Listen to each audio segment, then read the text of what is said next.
భక్తులు వచ్చినప్పుడు వాళ్ళకు కావాల్సింది వెంకటేశ్వర స్వామి నామం తప్ప ఇంకొకటి మాట్లాడే పరిస్థితి లేకుండా వాళ్ళు అన్ని విధాలు ఒక ప్రశాంతమైనటువంటి ఒక దివ్య క్షేత్రంగా ఇది ఎప్పటికప్పుడు ఉండాల్సిన అవసరం ఉంది. నేను కూడా సమీక్ష చేశాను.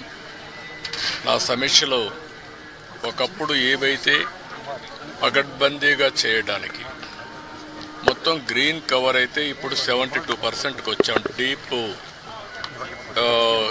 ఏదైతే ఫారెస్ట్ ఉందో దీన్ని 72%కి వచ్చాం. దాన్ని 90% తీసిపోయే అవకాశం ఉంది. బయోడైవర్సిటీ కూడా ఫోకస్ చేయమన్నాను.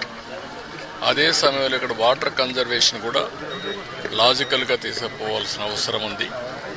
ఒకప్పుడు మెడిసినల్ ప్లాంట్స్ కూడా తీసుకొచ్చి పెట్టాం.